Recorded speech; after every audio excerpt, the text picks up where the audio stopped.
Welcome to the Online Entrepreneur Experience podcast that details the ins and outs, the how-tos, and the ups and downs of living a life of an online business owner. What's going on, guys? Welcome to another episode of the Online Entrepreneur Experience. This is Deuces over here. I'm the Viking, and we're going to be dropping some bombs on you guys today. Renee and me had this training a couple weeks ago that we did, and we got such a massive response from it. Of how much this was helping the people that we coach and mentor every single day in their businesses and help them hit new lives. So we felt like, why not share it with you guys here? So what are we going to be talking about today, bro? Well, today we're going to be talking about goal setting. Now, I know there's a lot of podcasts out there and a lot of information on how to properly set a goal, but I can almost guarantee you've never heard it taught like this. Now, this is going to really systematically break it down and make it small, actionable steps that if you complete those, you're essentially almost inevitably going to reach your goals. So that's why it was so huge with our community. And now, hey, we're bringing this massive amount of information to you guys. Yeah, this is normally behind a paywall, but we're so kind. It's Christmas time, so why not be the season of giving, right? Right. But I don't know if you guys know this stat, but there 70% of North America do not even set a goal. And maybe you're sitting there right now and you're just like, oh, I don't even have a goal myself. And it's because we're not taught innately to set goals. And like in school systems, nothing structured around there. We're so taught in this like society just to go through day by day by day by day. And you wonder why you're not feeling fulfilled. It's because you're never feeling that achievement unless somebody else is giving it to you. So this is going to help you take control over that and take control over your life. And the destinations that you're going to be hitting. So why don't you tell us a little bit about the types of goals that people should be setting? Before I get into that, I just wanted to touch on the fact that it's almost New Year's. And like Mark said, we have never been taught to innately just set a goal and reach a goal. And with New Year's resolutions, everybody makes a New Year's resolution. For the most part, it's either I want to quit smoking, I want to get healthy and lose weight, or, the standard typical goals. Most of those goals, I'm going to say 99% of those goals are set with hope. They use hope as their driving factor. Like, oh, I hope one day I can quit smoking, or I hope one day I can lose that last 10 pounds. So they set it as their New Year's resolution. But using this method, you can systematically set the goal, achieve the goal. And the way that looks and the way it works is it's called a SMART goal. Before you get into SMART goals, can I just add one more thing to the thing that you were just talking about? Certainly. Thanks, man. I appreciate you giving me the mic. But one of the things that like Renee was just saying there is when people make these New Year's resolutions, which is like kind of that global time to set these goals, is a lot of people set them in a negative way. I want to quit smoking. That's a negative thing. I want to take this out of my life. I want to lose weight.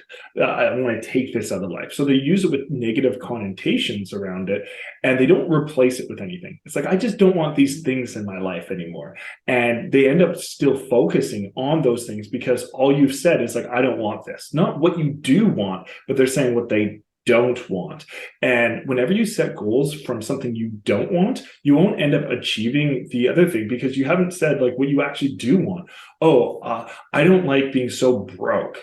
I just want to make more money. Well, what is more money? So it's like that very, very positive spin on things. And so we are very programmed mentally to be negative. So I just wanted to add that one other thing because you said that so profoundly, but that's the other caveat to it, right? Yes, exactly. It's about setting more positive emotion into your goal. So, and it's just figuring out the reverse. Like if you have a goal to quit smoking, it's a negative connotation on that goal. However, if you say, oh, this year I want super healthy lungs and I want to be able to run a half marathon, that's how you can switch the narrative from negative to quit smoking to a positive thing. Because for the most part, you cannot run a marathon while smoking. So that's how they play together. Oh, Um, 100%. It's and the adding reason the thing, why right? the reason why I was chuckling with that is I literally just saw a reel about last week or something. There was a guy in China who ran a full marathon and smoked a pack of cigarettes while running the marathon, and he beat out like 2/3 of the people. So So that's an anomaly. That's yeah. not going to happen. It's funny, man, but back in the day, like that was it. Like hockey players, I think were the worst, man. They're like smoking on the bench or whatever in the NHL and stuff like that. It's just like, what are you doing? It's like one of the most cardiovascular, um, intense sports out there. Very bursty, right? Like, Yeah, and you yeah, need that when it's bursty like yeah. that. Sorry, man, I didn't mean to interrupt your smart talk. So why don't you jump into that smart stuff? Okay, so guys, it starts with setting a SMART goal. Now, SMART is an acronym and it stands for specific, measurable, achievable, relevant, and time sensitive. So that's where your goals start with. And when you are starting at the beginning, being specific with your goal, it's best to be as specific as possible. So don't just say, "Oh, I want to run a half marathon." But why? Ask yourself why. Add some feeling to it. Add some emotion in a positive sense. So then you're more attached to it on an individual level. Therefore, when you read your goal every morning, you actually get this sense of, oh man, I got to do this. Oh, 100%, man. Like if there's no feeling attached to each thing, it's really hard. Like, because I think people, it's so funny. We're so like, optimistic about life, right? So we're all like, oh, everything's gonna be sunshine and roses. And it's gonna be opposite every single day, right? Like, and I think the best way to make everything sunshine and roses is to go into every day knowing that it's gonna get blasted.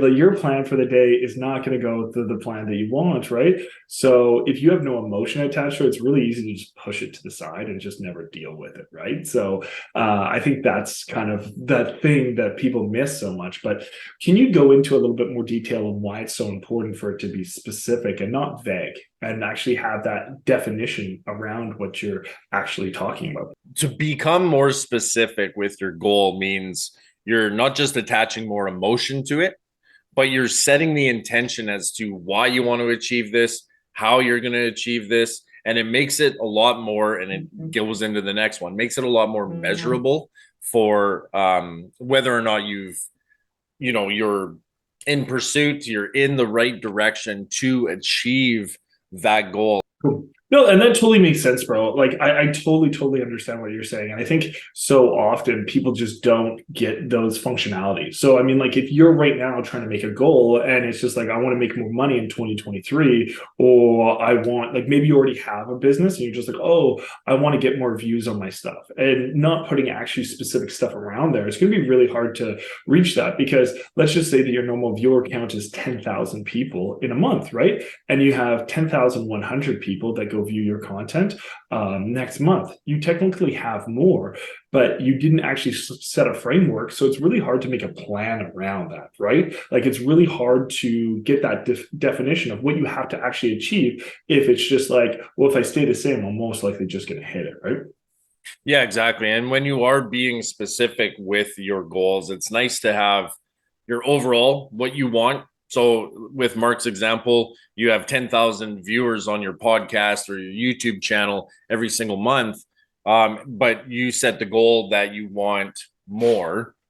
If you're specific, and you say, "Well, I want to double it," or "I want 30,000 a month by the end of the year," that's kind of your big macro goal. And now it's about working backwards to figure out how you're going to achieve that. So you saying that like when you're setting a goal, you need to always start at the end, not at the beginning? Starting at the end is the better way to go about it. And the reason why is because you can reverse engineer how you're going to achieve that goal. And then you come up with your plan, you put it into action. Yeah, that totally makes sense. And I think so many people just start with these vastly huge things that either like don't make sense and they never reverse engineer it. So they do start at the end, or they just start at like, I'm just so stuck in the day to day. And it's just like, I just need to get through today, right? Yeah. So out of that acronym of the SMART goals, is there a specific one other than specific? Because we kind of just really hammered that one down. Is there another one that's very, very important in there? Or are they kind of all 5 letters, just equally important? I would have to say that they're all fairly equally important, but there is one that I think is the most important to be specific on. And that one is going to be the last one, T, time sensitive. Um, by setting a time on your goal, it kind of pushes you into action. Like I said, 6 months to do this. It's now month 3. I haven't even started it. So it kind of kicks your ass into gear to actually start taking action towards your goal. No, That man, would be my opinion. oh man, I totally agree with you because especially over this last year, my wife and me have been really playing with that a lot more. So say like we have a goal to get like one of our businesses up and running by a certain time or some type of renovation to our house done at a certain time. And we'll go like a month with no like time deadline or anything like that. And it'll be like a snail's going by, right? But as soon as we put like a deadline on it, let's just say it's a week or whatever, maybe the snail is there for like 3 days, 4 days. But as soon as that like 5th day and you can feel that heat of that deadline coming, all of a sudden it's like cheetah speed because you're like, oh shit, this was the time that I needed to get this done by. And then it really helps you eliminate that procrastination, right? When it comes to setting time, like a timeline on your goal, it also needs to be realistic. You can't say, oh, I'm going to get 100,000 followers on TikTok in a month.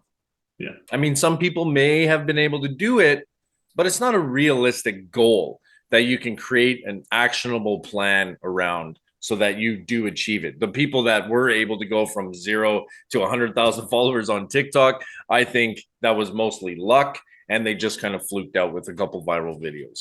So time is very important, but it needs to be a realistic time frame for you to achieve it. Yeah, totally makes sense, man. I think that that's actually what leads to more people failing, and to me, failure is just like when you stop, right? There's no such thing as failure as you're going through the mission, right? But if you stop the mission, that's failure, right? I think that leads to the most like burnout and failure is when you set these unrealistic standards for yourself, where you're just like, why am I even going at this point in time? It's just like we deal with people that come into our program, and it's like, hey, man, like just spend like an hour to 2 hours a day, and they're like, yeah, man, I'll do that. And then I can make like $15,000 in like 60 days. Like, yeah, man, like for sure. And then they're like, oh, don't make the plan around that. So they don't actually execute like that 1 to 2 hours. And then a week goes by, 2 weeks goes by, and they're like, oh, it's not working for me. It's like, no, it's just because you didn't work for it. And you put some unrealistic standards that you weren't actually prepared to follow through with. Yeah, exactly. And I mean, that kind of ties right into having a measurable goal. For You sure. need with a setting your goal to have some sort of metric that you could measure against. I'm going to use the TikTok follower one again. So if you have 0 TikTok followers, you're very specific with your goal. You've set a timeline on that goal. It needs to be measurable.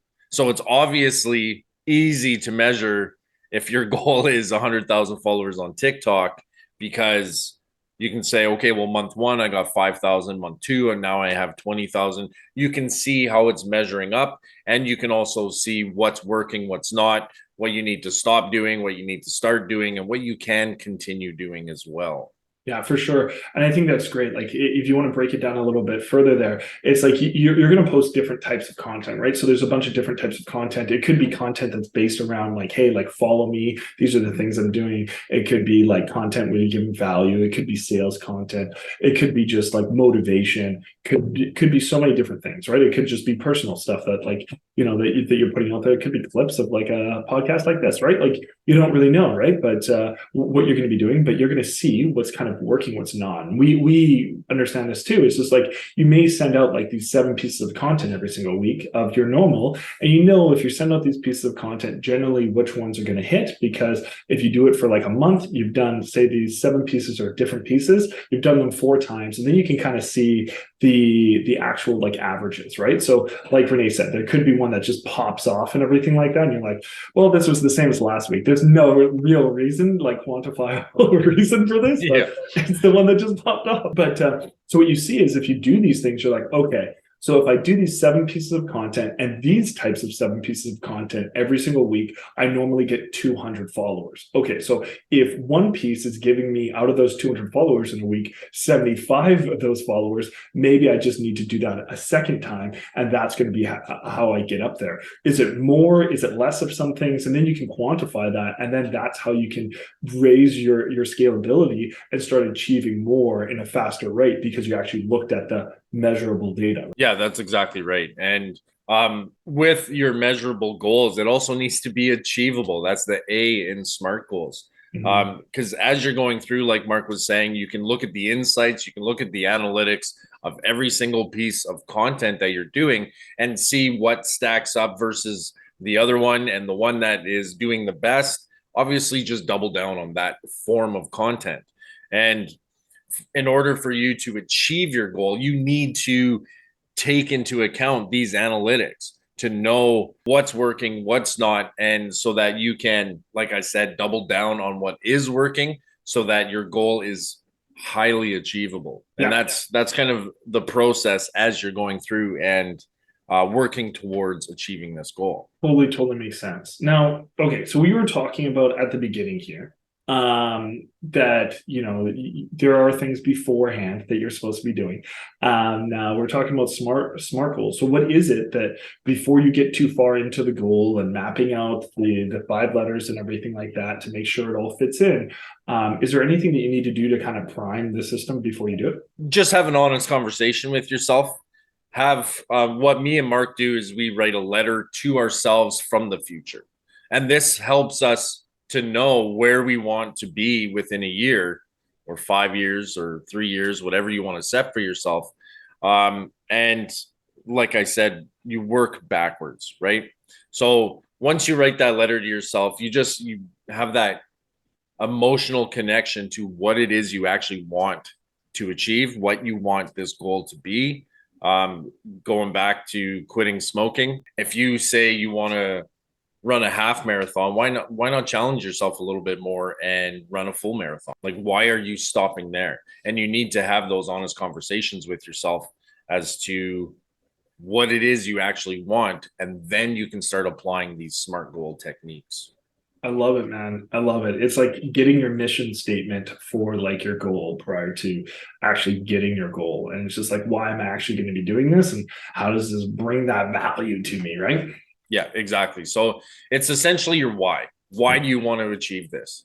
And the deeper you get with your why, your reason for achieving this goal, the more likely you are to actually achieve it. And the reason for that is because, like I've already said, you're attaching a positive emotion to your why, your mission statement, and it's actually going to get you all pumped up every time you reach your goal, right? So again, if you are not going deep enough with your mission statement, it's too easy to push it off to the side. No, 100%. And it's so funny because you'll hear some people talk about like goals and stuff like that. Like, oh, I hate setting goals. It's not fun. Like, it's lame. And it's just like, but if you start setting up some goals and start crushing them, like you'll start loving it. It's just like I hear people being like, oh, I hate sales. And then all of a sudden they start making sales. I'm like, oh, I love sales. Sales is amazing, right? So it's just so funny. Like the whole achievement aspect of it like matters so much, right?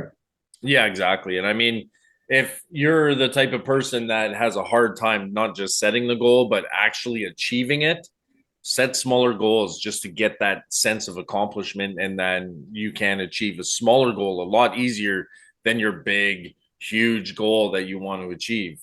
Let's say you want to make $100,000 a month online. That's a big goal. That's a huge number to pursue. And instead of that, start with, oh, I want to make $1,000 online. And once you achieve that, you cross that off. You're like, boom, I hit that. This feels awesome. Now challenge yourself even further at that point and say, oh, I want to make $5,000 a month online. And then you work your way up to the 100,000. Keeping in mind, 100,000 is the main goal. Yeah, I love that, man. I love that. So what happens if you don't have, say, a mission statement or a why like prior to. Like it's just too hard for you to come up with that, and your mind's just not ready for it. So, like, should you still pursue the goal, or should you just kind of stop right there and rethink it? Oh, that's a tough one. I would say go ahead and continue with the SMART goals, but don't go so big. Just set a smaller goal, implement the SMART goal technique, and pursue that smaller goal so you can have that win. And hopefully that will start sparking your imagination, because at least you're taking some sort of action towards a purpose. So you're talking about kind of like the law of momentum. You're like, if you have no momentum and you're struggling to even come up with the stuff, maybe just try to get some momentum, and then you'll get that first win, and then you'll feel more fulfilled from the process. So it'll be easier to get deeper into it. Is that kind of where you're going with that? Yeah, that's what I was thinking. Yeah, it totally makes sense. And it's so funny. I've done so much research on the law of momentum, and it matters so much. So, is there like a kind of story that you have where you've used a SMART goal to kind of achieve something, or if you have a client that you've helped achieve something by using SMART goals? For myself, I did have a big goal. When I first met Mark, I was working a full-time job and I wanted to quit my job. And I had been doing some research and came across, oh, I can't remember what it was. I think it was just an image on Google or something. And it said SMART goals.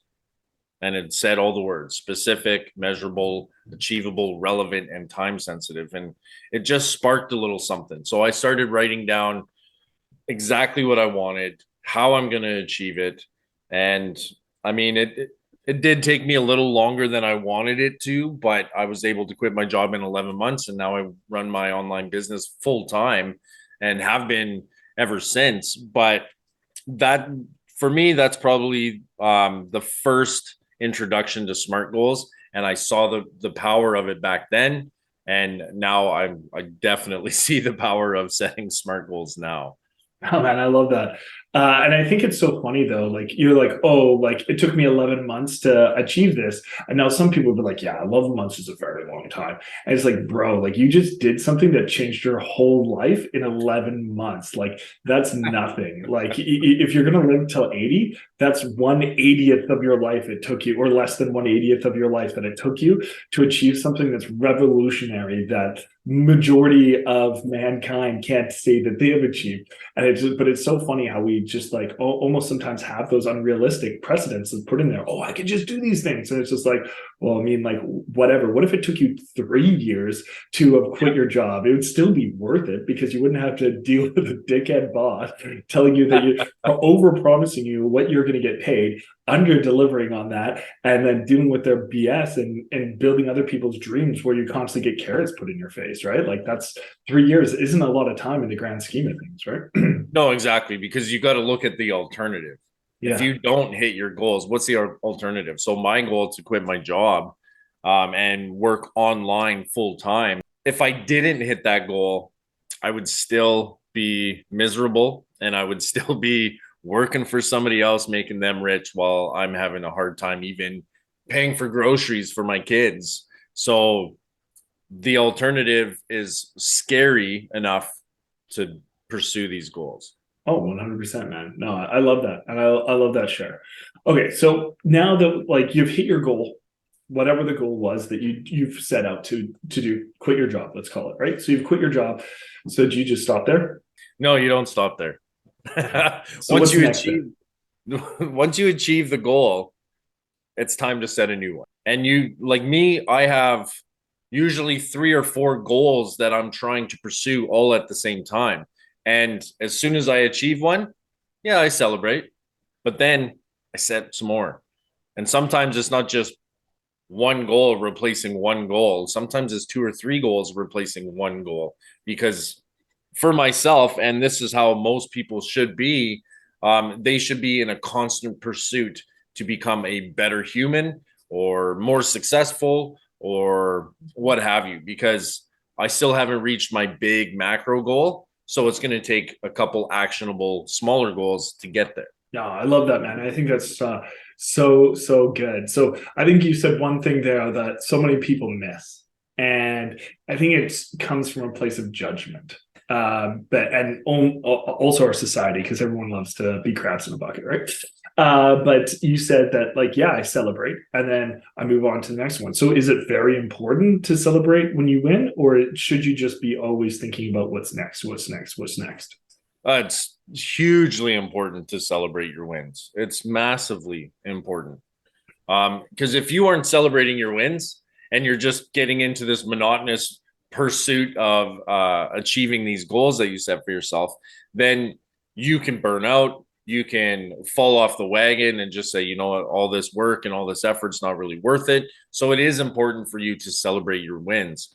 Now, I personally think that the size of your win is a direct correlation with the size of your celebration.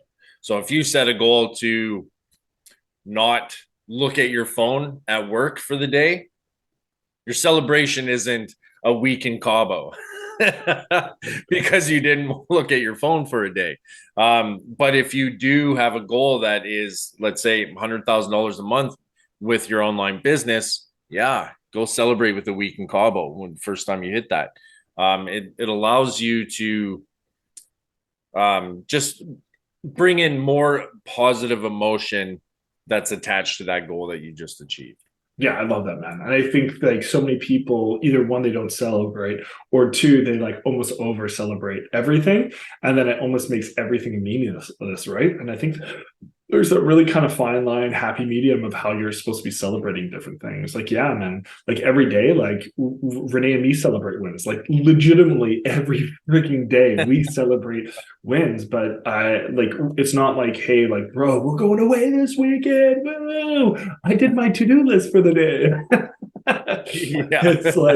It's like, oh no, that's great. And like just taking a moment to like rejoice in that or whatever, right? But like when you do have those big moments, it's just like, this is what's happened or whatever, right? Like you have to reward yourself or whatever, right? Because otherwise, like, what is the point of it all? If you're not getting any kind of enjoyment out of it, if you're not, loving life because you hit things, it's going to be really hard to hit that next thing, because what you're telling your mind is everything's the same. If you suck, if you're great, everything's the same. So then when it's time to push, you're not going to be able to push, right? Yeah, exactly. If you think of it in peaks and valleys, just like my background, it's all peaks and valleys, right? Um, it's in the valleys that you're pushing, you're pursuing, you're working hard, you're grinding, and you're trying to do the grueling uphill battle to get to that peak. But if you get to the peak and you just right back down into another valley, it's really going to play with your emotions. It's going to play with your psyche, and it's not a good place to be because you won't like the peak. So you're not going to push hard to get up that side of the mountain to get to another peak. Yeah, 100%. And so it's really good to like make sure that you are sharing that with the people that you know that care, and find those people, find your tribe where you can celebrate with those people and they do care about you enough where they do want you to hit those goals, because most people don't. So like just really make sure that you're always like checking in on those kind of things, right? Yeah, and it's okay to be in a valley, guys. It's Yeah. totally okay. It's going to happen. It's okay to be there. You don't need to work hard just to get out of the valley. The valley is where the lessons are learned. So it's okay to be 100%. there. It's so funny how many people like start to get out of the valley and they're like, oh, finally the relief, and then start coasting, and it's like, oh no, we're going back downhill, because every time you get out you coast, right? So it's like, Yeah. if you use that same intensity and integrity, right, that you got out of it when you're going up, like, whoo, the shit starts coming your way like nobody's business, right? Yeah, exactly. It just keeps flowing to you. And then when you hit that big peak, the big one that you wanted to hit for years, Yeah. oh, it's a fun time. Yeah, 100%, man, 100%. Awesome, awesome. Well, those were kind of like, yeah, I think we dove into SMART goals pretty good. I don't really know of anything that we kind of missed there, but is there any last shares that you want to share with everybody? The R, make sure your goals are relevant. And the reason why relevancy is so important is because you always have your big goal that you want to achieve, and then you're setting smaller goals to get there, and that those smaller goals have to be relevant to your big goal. They have to push you towards that. So Mark and I, we set daily goals, we set weekly goals, we set monthly goals, and we set our big 1 year, 2 year, 3 year goal. And each goal, by hitting the daily goals, then the weekly goals, then the monthly goals, we automatically hit the big 1 year goal. So make sure that your goals are relevant, and you will end up achieving your big desired outcome of $100,000 a month online. I love it. I love it. And I think that is something that so many people do wrong. It's just like, okay, well, I want to make so much money online, but I'm going to start going to the gym every single day, right? And it's just like, okay, well, how is this relevant to that, right? And it's just like, okay, well, if this is your main priority, if this is the like main goal, taking energy to go to the gym, and if that's being a subtractor because you're going to the gym, you're burnt out, your body's sore, you're exhausted after the gym, how are you going to push so hard to get to there? So it's just like, if this is a goal and it doesn't correlate with this, it's not relevant to the two, then that's probably not the priority right now, right? Like, so it's just like you have to build your life that surrounds around this, because it's all relevant and it's all going to feed into that macro of what you want to achieve. But so many people want to do everything because they're overachievers, and they end up achieving nothing because the things aren't relevant to each other, right? Yeah, exactly. And I mean, it all starts with knowing the desired outcome at the end and working your way backwards. 100%. And cutting all the bullshit out that doesn't correlate with it, right? Yeah, exactly. Just reverse engineer the life that you want and you will achieve it. Yeah, I love that, man. I love that. Well, I think this was awesome. Awesome, Yes. guys. And one of the things that we're going to be doing here going into 2023 is we're actually going to be, and I know you guys have heard us like sprinkle this in a little bit, is we're going to be coming out with a $7 course. And one of the things that we're going to be adding into that $7 course that is an option for you guys is being able to see our replays of our masterminds that we're going to be doing, that we do every single week. We have multiple different mastermind videos that we put out. So there's just so much value in our groups. And that's one of the things that we're going to be giving you guys. So this is just a taste of this. We did a 2-hour session on breaking this stuff down in that video when we did it. So I mean, like, this is just a taste. We don't hold anything back, but we also don't want to go on and on with that stuff. But you can see other people in our groups that we're coaching, how they're setting goals, how they're achieving different things, and how we're helping them get there. So even more implementable stuff. So if that's something you're interested in, just stay tuned. Mr. Deuces over here is going to be releasing all that information to you guys in a very short amount of time. Love it, man. Love it. Love it. All right, guys. Well, thank you very much for tuning in again. Don't forget to hit us up in the comment section. We'll always reply. If you have a goal, don't know how to achieve it, hit us up. We will help you out with that. But otherwise, we'll see you next week. Sounds good. Yeah, get in those comments, guys, because Mark and I will message you personally, and help you achieve whatever goal that you want to set for yourself. 100%. And Deuces loves when people hit their goals. So he gives it all. I love it. All right, we'll see you guys next week. Bye. Thanks for tuning into the Online Entrepreneur Experience. Don't forget to subscribe so you don't miss any episodes that we're releasing and any of these amazing pieces of value that we're giving out. And if you could take the time out of your day and leave us a review, we'd be so grateful. We look forward to seeing you on that next episode.